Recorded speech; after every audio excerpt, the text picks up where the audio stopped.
परमेश्वर आपको एक नई बुलाहट देने वाला है।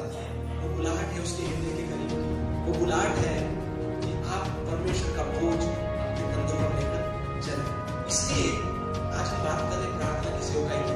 क्या कोई है जिसने अपने आप को उपवास प्रार्थना में और अपने घुटनों को मेरे सामने दिया हो, जिसने अपने आप को ऐसा समर्पित किया हो कि मैं अपना हृदय उसके ऊपर उंडेलूं? आपकी थोड़ी प्रार्थना अंधकार के साम्राज्य को बहुत बड़ा इम्पैक्ट करती है, बहुत बड़ा प्रभाव डालता है। क्यों शैतान आपको प्रार्थना करने से ही रोकता है? क्यों? क्या कहता है? क्योंकि उसको मालूम है कि जिस समय आप प्रार्थना के लिए जागृत होंगे उस समय उसके राज्य का तहस नहस हो जाएगा। उसको पता है कि जब आप अपने घुटने परमेश्वर के सामने टेकेंगे तब उसके जो मजबूत गढ़ है वो हिलाए जाएंगे, क्योंकि परमेश्वर का घर प्रार्थना का घर कहलाना चाहिए। मैं उसके विरोध में खड़े होता हूं, क्योंकि चंगाई प्रभु यीशु मसीह ने कोड़े खाए, किसके लिए खाए? आपकी चंगाई के लिए खाए। 50% हीलिंग और 50% सिकनेस, ऐसा आधा चंगाई और आधा बीमार। इसलिए प्रभु ने आपके लिए कोड़े खाए।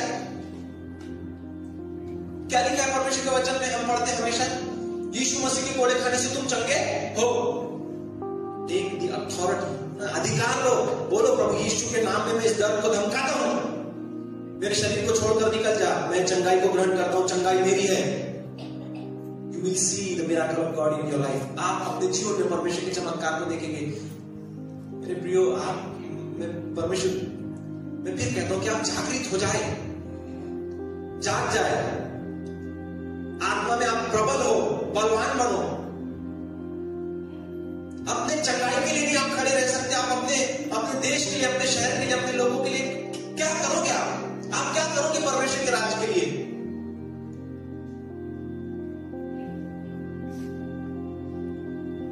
गवाहियां लेकर आओ, परमेश्वर की छोटी छोटी बातों के लिए गवाहियां लेकर आओ। लेकिन आप कैसी गवाही देते? कम से कम इतना तो देखो, बचकानी आप गवाहियां लेकर आ रहे हो। क्या कभी आपने अपनी कलीसिया में ऐसी गवाही सुनी कि मैं परमेश्वर का धन्यवाद करता हूं कि मैं 4 बजे सुबह उठकर प्रार्थना कर रहा था और परमेश्वर के स्वर्गदूत ने मुझको दर्शन दिया और उसने मुझको बोला कि इन दिनों हमको इस प्रकार का प्रार्थना करना चाहिए। हम रास्ते से जा रहे थे और परमेश्वर के स्वर्गदूत, मैं आत्मा मेरी आत्मिक आंखें प्रभु ने खोल दिया और परमेश्वर के स्वर्गदूत ने मुझको वहीं रोक दिया और थोड़ी दूर नहीं देखता हूं तो एक बड़ा एक्सीडेंट वहां पर हो गया। क्या ऐसी गवाही कभी आपने सुनी? हर रविवार आप आते हो, मी देवाचा आभार मानतो, मी उपकार मानतो, मी बरा होतो, मी बरा नाही होतो, मी वाचलो, मी असं झालो, मी तसं झालो, देवाने याचा आशीर्वाद दिला, देवाने त्याचा आशीर्वाद दिला। वाह, परमेश्वर इसी के लिए बैठा है स्वर्गीय सिंहासन पे कि आपको फलानी बातों का आशीर्वाद दे। आशीर्वाद करने वाला परमेश्वर वो है।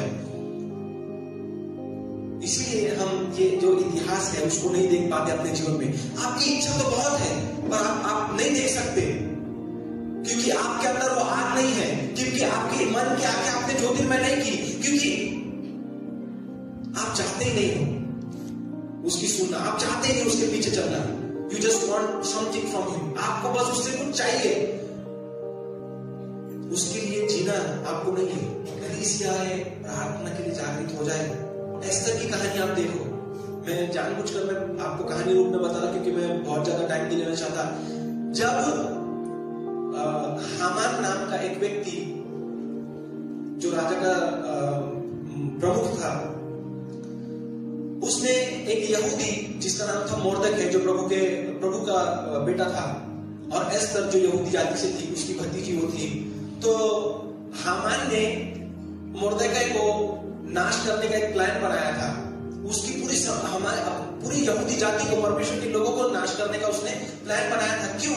क्योंकि मोर्दकै जो है परमेश्वर के आगे छोड़ के किसी के आगे नहीं झुकता था, तो वो हामान का भी रिस्पेक्ट नहीं करता था। वो होगा कोई अफसर उसके घराने का, वो ये कहता था, वो ये सोचता था, तो वो किसी के आगे नहीं झुकता था सिवाय परमेश्वर के।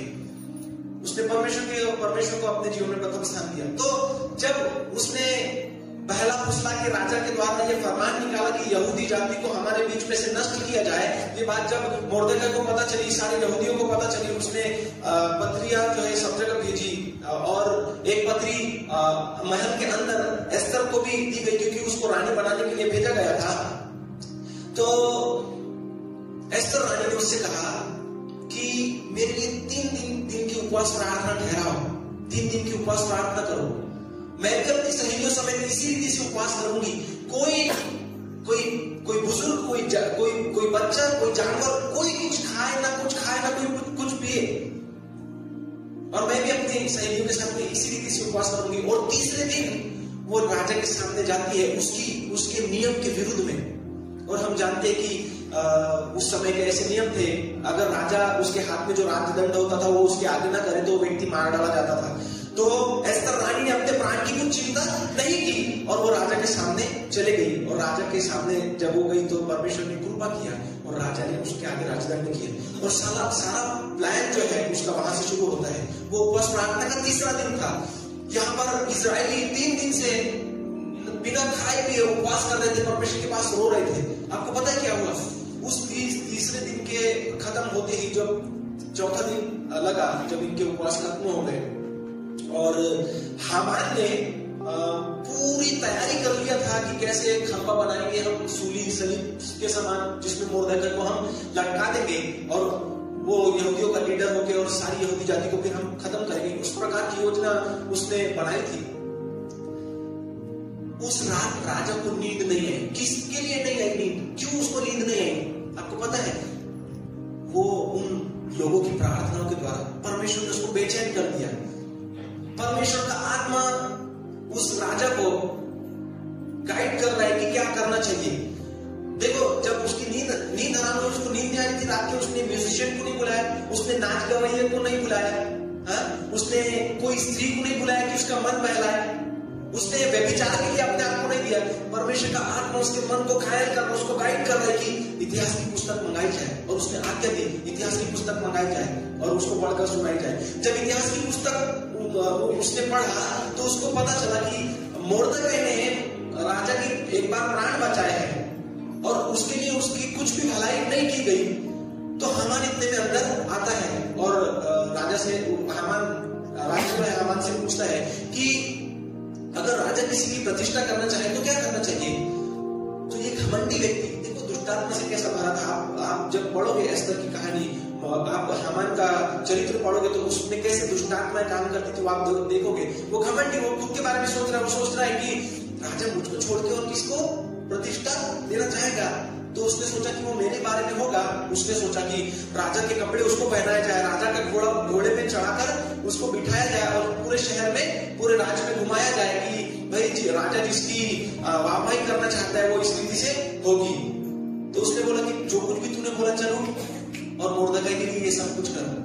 और उनके प्राण बचाए परमेश्वर ने वहां से। किसके कारण? बताओ किसके कारण? यहूदियों ने जो उपवास और प्रार्थनाएं की थी। परमेश्वर, देखो हम यहाँ पर कोई चिन्ह चमत्कार हमको नहीं देखने को मिलता। आप कोई परमेश्वर की अद्भुत बात वहां नहीं देखोगे, लेकिन परमेश्वर साधारण रीति से भी किसी का मन बदल कर, परमेश्वर ने वचन लिखा है कि परमेश्वर के हाथ में राजा का मन कैसा रहता है? नालियों के पानी की नाली के समान, वो जिधर चाहता है उसको मोड़ देता है। तो परमेश्वर ने उस राजा का मन घुमाया, मोड़ दिया और यहूदियों को उसने उनके प्राण बख्श दिए। किसके कारण? कलीसिया की प्रार्थनाएं। कलीसिया की प्रार्थनाएं। आज अगर आप चाहते हैं कि प्रभु यीशु मसीह हमारे शहर का राजा बने, आपको अच्छा लगता है सुनने के लिए? वो सराफती चौक पे गणपति बैठता है, उसको बुलाते हैं यवतमाल का राजा। आपको अच्छा लगता है ये सुनने के लिए कि वो मूर्ति हमारे यवतमाल शहर का राजा है? मैं आपको बताऊं, आप घुटनों में होंगे या फिर आप प्रार्थना कर रहे होंगे, आपको दहाड़ के बोलने की जरूरत है आत्मिक संसार में यीशु इस शहर का राजा है। जब आप आत्मिक संसार में आप बोलोगे, आत्मिक रेलम में आप जब ये बोलोगे कि यीशु इस संसार का राजा है या यीशु इस शहर का राजा है, तो जो दुष्टात्मा जो राजा बनकर बैठी है वो उनके सिंहासन कांपने लगेंगे। हालेलुया। वो अपनी जगह छोड़कर भागेगी। लेकिन कब? जब कलीसिया प्रार्थना के लिए जागृत होंगी। हेलो, कलीसिया प्रार्थना के लिए जागृत होंगी, तब जाकर ये होगा। एक व्यक्ति के बारे में मैं आपको बताना चाहूंगा। लूका रचित सुसमाचार उसका 2 अध्याय वचन 36 और 37 हम पढ़ेंगे। अशेर के गोत्र में से हन्ना नामक फनुएल की बेटी एक भविष्यवक्ता थी। वह बहुत बूढ़ी थी और विवाह होने के बाद 7 वर्ष अपने पति के साथ रह पाई थी, वह 84 वर्ष से विधवा थी और मंदिर को नहीं छोड़ती थी, पर उपवास और प्रार्थना कर करके रात दिन उपासना किया करती थी। और आगे उसमें इस प्रकार से लिखा 38 वचन में, और वह उस घड़ी वहां आकर प्रभु का धन्यवाद करने लगी और उन सबों से जो यरूशलेम से छुटकारे की बाट जोहते थे उस बालक के विषय में बताने लगी। यीशु मसीह के जन्म के समय की वो घटना है जब यीशु मसीह का जन्म हुआ। हन्ना नाम की एक भविष्यवक्ता व्यक्ति थी, 7 साल ही सिर्फ अपना शादीशुदा जीवन वो जी पाई। उसके बाद वो 84 वर्ष तक वो विधवा रही। लेकिन उसका क्या काम था? क्या उसको खुद का घर बार नहीं था? क्या इस 7 साल में परमेश्वर ने उसको एक भी बेटा बेटी नहीं दिया था? वो हमको नहीं पता, उसके बारे में वहां पर नहीं लिखा है। लेकिन एक बात जो उसके विषय में लिखी है कि वो प्रभु के मंदिर को कभी नहीं छोड़ती थी। वो हर दिन उपवास और प्रार्थना किया करती थी। क्या प्रार्थना करती थी वो? मैं आपको बताता हूं, हिब्रू भाषा में वो क्या प्रार्थना करते हैं। यहूदी लोग आज भी, जो प्रभु यीशु मसीह पे विश्वास नहीं करते, यहूदी लोग आज भी इन्हीं शब्दों में प्रार्थना करते हैं हिब्रू भाषा में, बारूक हबा बशेम अदोनाय, मतलब हे परमेश्वर मसीहा को भेज। क्या? मसीहा को भेज, छुटकारे की प्रार्थना हो। लेकिन अभी यीशु मसीह का जन्म हो गया और ये आनंद से वो सबको बताने लगी। एक चीज वो प्रार्थनाएं करती थी कि परमेश्वर मसीहा को भेज, मसीहा को भेज। उसकी प्रार्थना, उपवास और प्रार्थना, वो मंदिर को नहीं छोड़ती थी। उसके पूरे जीवन काल में, उसके पूरे 84 साल में उसने प्रार्थनाएं की। अब सोचो कितना लंबा समय है, 84 साल। हमको 4 साल भी भारी लगते हैं प्रार्थना करने के लिए बिना उत्तर मिले। कितने लोग हैं जिनका हृदय एकदम मजबूत है और वो बोलेंगे कि ये न हो तब तक मैं प्रार्थना करूंगा। 84 साल, वेरी लॉन्ग टाइम, बहुत ज्यादा लंबा समय है।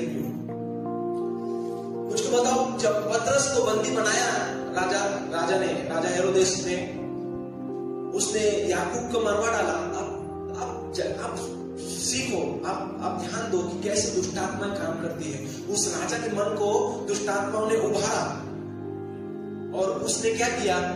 यीशु मसीह में विश्वास करने वाले लोगों को सताने के लिए उन पर हाथ डाले और उसने याकूब को मरवा डाला। और जब उनको मरवा डाला और उसने देखा कि अरे ये शहर के जो यहूदी लोग हैं वो इससे खुश होते, तो उसने पतरस को भी पकड़ लिया। उस समय उस वचन को हम पढ़ेंगे, प्रेरितों के काम उसका 12 अध्याय वचन 5। बंदी गृह में पतरस बंद था, परंतु कलीसिया उसके लिए लौ लगाकर प्रार्थना, परमेश्वर से प्रार्थना कर रही थी। उन्होंने एक अच्छे तगड़े बंदे को उन्होंने खो दिया, याकूब को, जिसको राजा ने मरवा डाला। क्यों? क्योंकि कलीसिया जागृत नहीं थी प्रार्थना के लिए। हेलो, कलीसिया जागृत नहीं थी प्रार्थना के लिए, तो याकूब को प्राण देना पड़ा। आप सोचो, सवाल उठाओ, क्यों परमेश्वर तूने पतरस को बचाया और याकूब को क्यों नहीं बचाया? क्यों? क्या याकूब का समय आ गया था? फिर क्यों नहीं बचाया? क्योंकि परमेश्वर वहां था उसको बचाने के लिए, लेकिन कोई प्रार्थना उसके पास नहीं आई थी। हेलो, कोई व्यक्ति ने उसके लिए अपने घुटने नहीं दिए थे, किसी व्यक्ति ने उसके लिए आंसू नहीं बहाए थे, किसी व्यक्ति ने उसके लिए हाथ नहीं उठाए थे कि प्रभु मेरे भाई के या परमेश्वर के इस दास के प्राण बचा ले। पर परमेश्वर तो वहां था। मैं प्रभु का धन्यवाद करता हूं। मुझको एक बात याद आई। एक बार मैं प्रार्थना कर रहा था और प्रार्थना करते समय परमेश्वर ने मुझको बोला कि इन दिनों में बहुत सारे लोग प्रभु पे विश्वास करेंगे। क्या बोला प्रभु ने? इन दिनों में प्रभु यीशु मसीह पे बहुत सारे लोग विश्वास करेंगे, लोग झुंड के समान प्रभु के पास आएंगे। मैं खुश हो गया। मैंने बोला वाह प्रभु तेरा धन्यवाद हो, तू अच्छा काम करने वाला है। तो मेरा जो रिस्पॉन्स था वो प्रभु को अच्छा नहीं लगा। मेरा जो रिस्पॉन्स था वो प्रभु को अच्छा नहीं लगा। उसने कहा कि क्यों तूने इस प्रकार से रिस्पॉन्स दिया? प्रभु तेरा धन्यवाद हो। मैंने बोला प्रभु तेरी जो इच्छा है क्या उसको कोई रोक सकता है?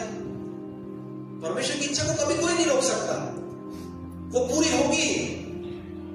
लेकिन मैं उसको यही बोला कि प्रभु क्योंकि तू सर्वशक्तिमान, तू सामर्थ्य है, तूने जो बोला है उसको कौन पूरा होने से रोक सकता है? कोई नहीं। इसलिए मैंने यही बोला प्रभु की धन्यवाद हो जो तू करने वाला है उसके लिए। उसने बोला नहीं, मैं चाहता हूं कि तू मेरे साथ काम करे। हेलो, उसने क्या बोला? मैं चाहता हूं कि तू मेरे साथ काम करे। I needs your prayer for them. मैं चाहता हूं, मुझको तेरी प्रार्थनाओं की जरूरत है उनके प्राण बचाने के लिए। मैं ये ऐसा ही नहीं करने वाला हूं। मैं खुद की मेरी मर्जी तो है कि लोग बचे, लेकिन मुझको इंस्ट्रूमेंट की जरूरत है, मुझको एक व्यक्ति की जरूरत है, एक चैनल की जरूरत है। कोई तो चाहिए मुझको मेरे हाथ में हथियार के समान, जिसके द्वारा मैं शैतान की गर्दन काट सकूं। अगर आप खड़े नहीं होंगे ना प्रियो, तो परमेश्वर जानवरों को भी खड़ा कर सकते हैं। आपको पता है बिलाम की गधी का मुंह परमेश्वर ने खोल दिया।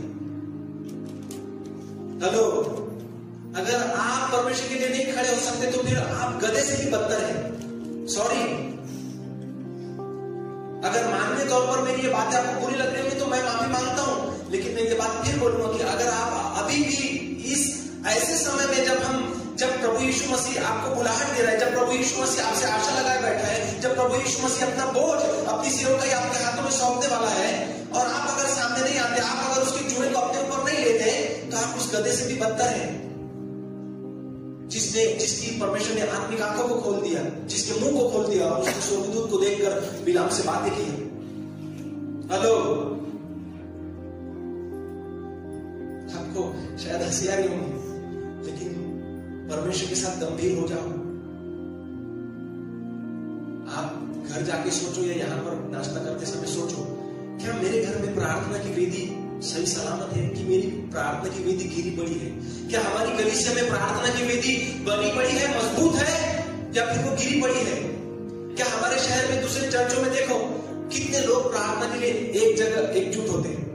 कितने लोग? अगर आप प्रार्थना नहीं करते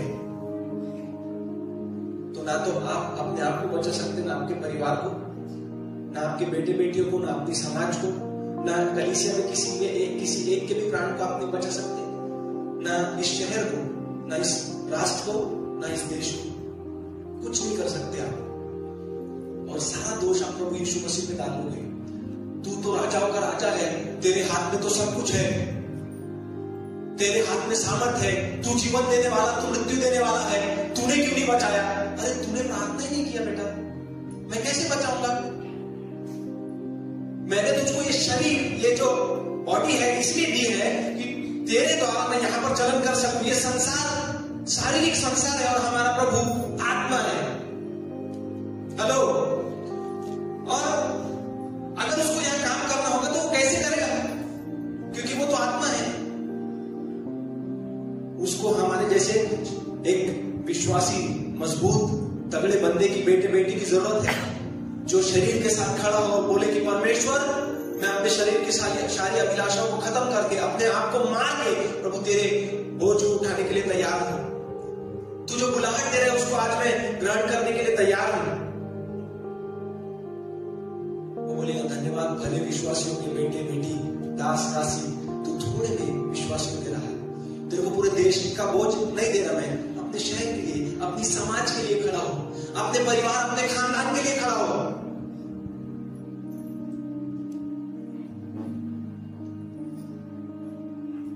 मुझे नहीं पता आप लोगों को याद है कि नहीं, लेकिन मुझको याद है एक बार परमेश्वर ने एक प्रकाशन दिया था और मैंने बोला था कि आप इस पूरे भारत देश की इकलौती आशा है। क्या है? इकलौती आशा। आप एक अकेला विश्वासी इस पूरे भारत देश को बदल सकता है अगर वो अपने आप को परमेश्वर के सामने प्रार्थनाओं के लिए दे। एक अकेला विश्वासी इस पूरे भारत देश को बदल सकता। हालेलुया। आप अपने तरफ मत देखिए एक अकेला विश्वासी बोल के, आप उसके तरफ देखिए जो एक अकेले के साथ आता है। हालेलुया। एलीशा और गेहजी कितने लोग थे? 2 लोग। उसमें भी विश्वासी सिर्फ एलीशा था, गेहजी को डर था। और उसके साथ कितने लोग खड़े थे? पूरा चारों तरफ का पहाड़ अग्निमय से, घोड़ों से और स्वर्गदूतों से भरा था। ये वो परमेश्वर है जो थोड़ों के द्वारा उद्धार कराता है, बहुतों के द्वारा नहीं। हालेलुया। मेरे प्रिय, उसको स्मरण करो। आप अपने देश की, अपने शहर की, अपने खानदान की, अपने परिवार, अपने बेटे बेटियों की एक लौती आशा है। अगर आप अपने घर में अकेले भी विश्वासी है, आप अपनी प्रार्थना की वेदी को मजबूत बना सकते हैं। आप अपने प्रार्थना के द्वारा उनके प्राणों को बचा सकते हैं। आज ही जाए, उपवास करें, प्रार्थना करें, पश्चाताप करें, प्रभु से कहो कि प्रभु मुझे क्षमा कर कि मैं प्रार्थना करना, ये प्रार्थना न करना पाप है। आपको पता है शमूएल बोलता है कि तुम लोगों के लिए प्रार्थना न करना ये पाप मुझसे दूर रहे। प्रार्थना नहीं करना पाप है प्रियो। अगर आप प्रभु यीशु मसीह पे विश्वास किए, आपने बपतिस्मा लिया, अगर आप उसका शरीर और उसका लहू पीते हैं, उसका शरीर खाते हैं, तो आपको प्रार्थना करना जरूरी है। क्योंकि अगर आप प्रार्थना नहीं करते तो आप पाप में हैं। हेलो, जागृत हो जाए, अपने बेटे और अपने लिए और अपने बेटे बेटियों के लिए रो, उपवास करो, प्रार्थना करो। आपको पता है जो बुलाहट परमेश्वर आपको देना चाहता है, आज कैसा क्या बोलकर परमेश्वर आपको बुला रहा है? वॉचर्स ऑफ दिस नेशन, बहरूए, इस देश के बहरूए, इस शहर के बहरूए, अपने खानदान, अपने परिवार, अपने रिश्तेदारों के, अपने बेटे बेटियों के जीवन के बहरूए बोलकर परमेश्वर आज आपको बुला रहा है। परमेश्वर बोल रहा है कि कहां है वो मूसा जो इस्राएल के लिए हाथ उठाता था। परमेश्वर बोल रहा है कि कहां है वो अब्राहम जो उसके भतीजे लूत के लिए मध्यस्थी करता था। कहां है वो कलीसिया जो पतरस के प्राण छुड़ाने के लिए लव लगाकर प्रार्थना करने के लिए एक जगह इकट्ठा होती थी। कहां है वो हन्ना जो मंदिर को न छोड़ती और उपवास और प्रार्थना करती थी? कहां है? पिछले दिनों जब हमने उपवास और प्रार्थना ठहराई थी, मुझको याद है मैं वहां बैठकर रो रहा था। यहाँ पर प्रार्थना स्मिता आंटी परमेश्वर का वचन सुना रही थी उपवास के ऊपर, और मैं वहां रो रहा था क्योंकि परमेश्वर का आत्मा मेरे दिल में बात कर रहा था। मुझको बोल रहा था कि churches needs the spirit of यिर्मयाह। कलीसियाओं को यिर्मयाह के आत्मा की जरूरत है। आपको पता है यिर्मयाह कौन था? बहुत ज्यादा प्रार्थना करके रोने वाला व्यक्ति वो था। We need burdens। आपको पता है हम क्यों प्रार्थना नहीं करते? क्योंकि हमारे ऊपर कोई बोझ नहीं है। We have no spiritual burdens in our life।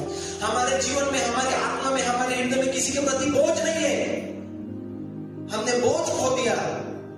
इसलिए परमेश्वर का आत्मा बोल रहा है कि दानियल के समान, यिर्मयाह के समान प्रार्थना करने वालों लोगों की आज मुझे जरूरत है। मैं याद कर, परमेश्वर बोल रहा है कि मैं याद करता हूं मेरे उन दासों को जो घुटने टेक टेक कर दूसरों के लिए रोते थे। प्रियो, प्रार्थना करके परमेश्वर से बोलो कि प्रभु मुझ पर दया कर, मुझको दूसरों के लिए रोने के लिए, दूसरों के लिए प्रार्थना करने के लिए, दूसरों के लिए टूटने के लिए मुझे सिखा, मुझे बोझ दे। डैनियल नैश करके एक व्यक्ति था जो चार्ल्स फीने का आत्मिक पिता था। मैंने आपको इसके पहले भी वो स्टोरी बताई है। जब चार्ल्स फीने किसी शहर में प्रचार करने जाता था तो पूरा शहर प्रभु यीशु मसीह को अपने जीवन में स्वीकार करता था।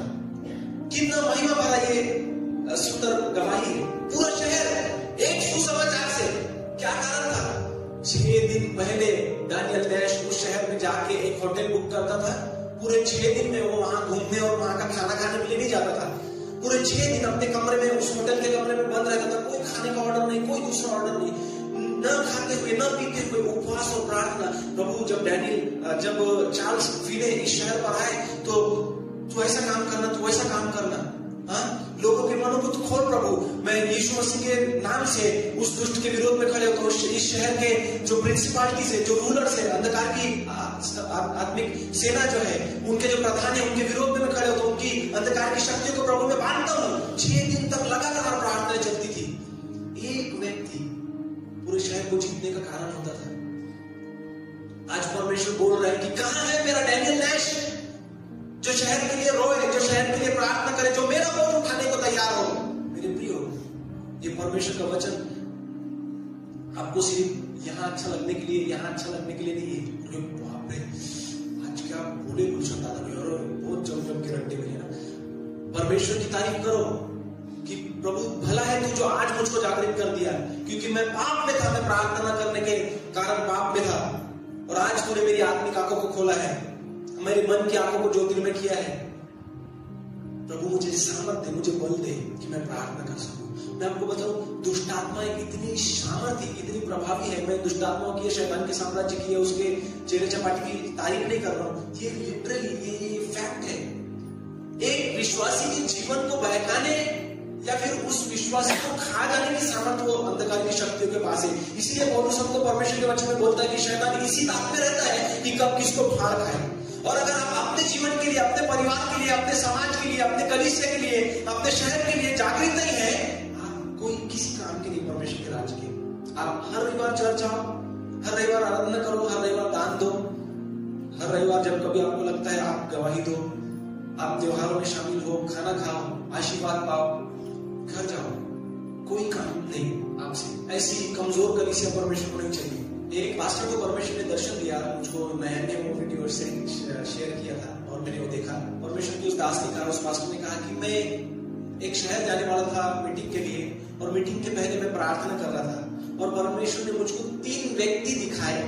ऐसे उसके सामने 3 व्यक्ति खड़े हुए आगे, और 2 व्यक्ति के सिर, धड़ पर गर्दन नहीं थी, सिर नहीं था, और एक ही व्यक्ति के सिर में धड़ पे गर्दन थी। मतलब एक व्यक्ति पूरे शरीर के साथ था खड़ा, और 2 व्यक्ति बिना गर्दन के, उनके सर ही नहीं था, यहां से गर्दन के पास से सर नहीं था, सिर्फ धड़ था। वो परेशान हो गया, मुझे परमेश्वर ये कैसा दर्शन है, ये इसका क्या मतलब है, मैं क्या समझूं? परमेश्वर ने मुझसे कहा, मेरे बेटे, आज बहुत सी ऐसी कलीसियाएं हैं जो स्वयं चालक है, जो खुद से चलन करती है।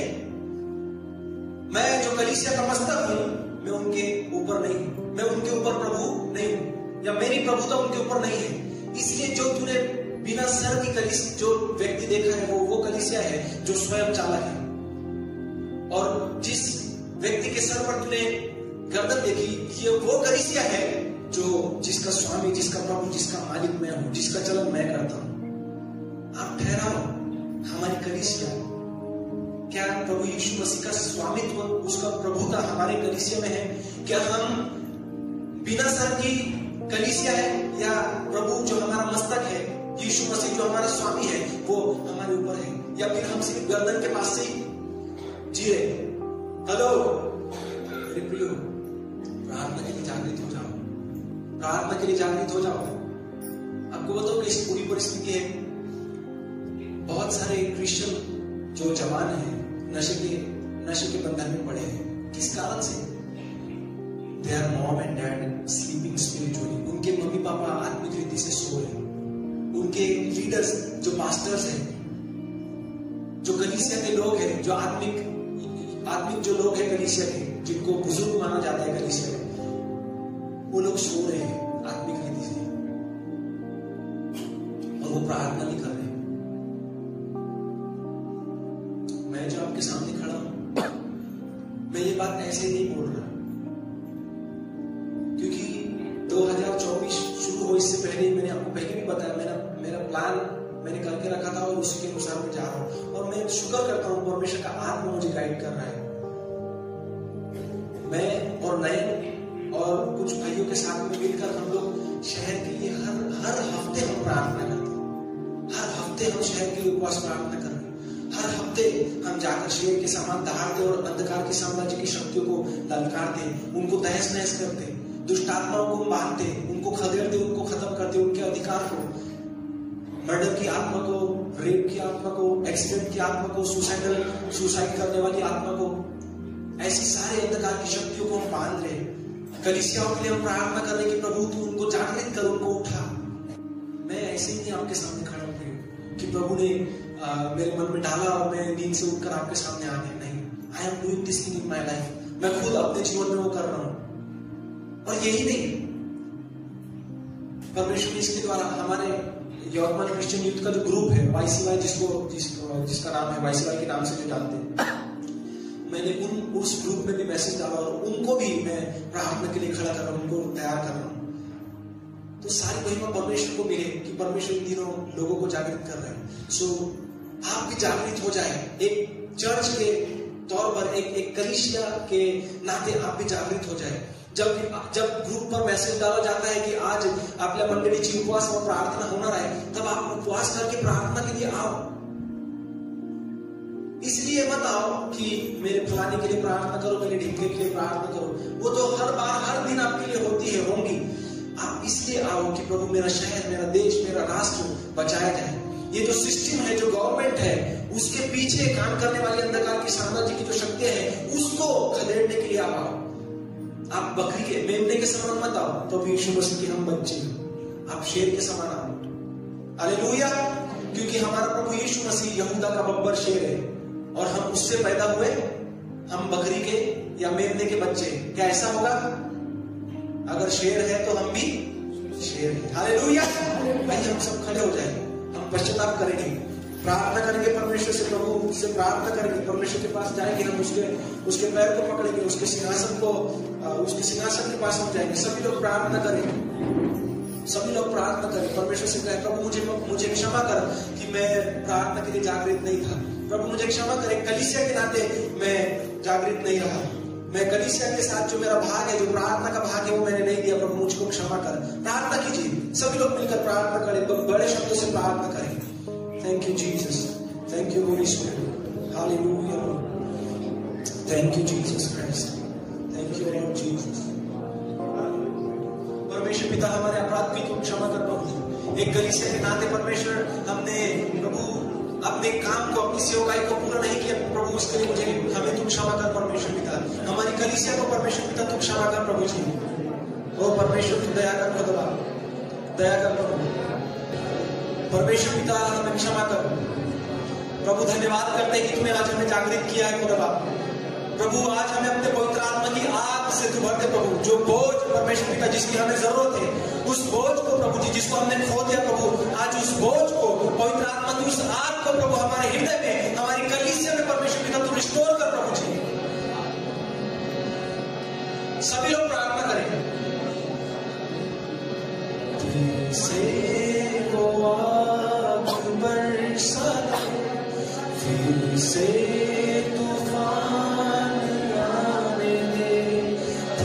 से वो आग बरसा दे, फिर से तूफान, आत्मा में प्रार्थना करें, आने दे।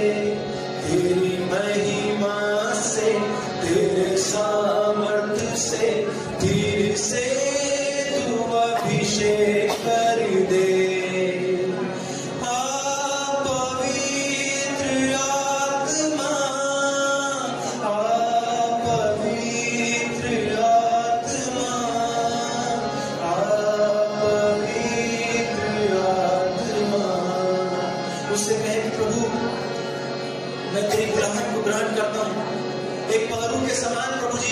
मैं जागृत रहूंगा, मैं प्रार्थना करूंगा, मैं प्रार्थना करूंगी प्रभु।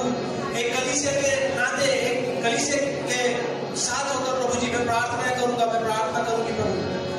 प्रभु मुझे सामर्थी और बलशाली बना, प्रभु मुझे सामर्थशाली और बलशाली तू बना प्रभु। मेरी प्रार्थना की वेदी तू फिर से बनाने के लिए मुझे सहायता मदद कर। मेरे परिवार में प्रभु मेरी प्रार्थना की वेदी हो खुदा, मेरी कलीसिया में प्रभु तेरी प्रार्थना की वेदी हो, मेरे शहर में परमेश्वर पिता तेरी प्रार्थना की वेदी हो खुदा।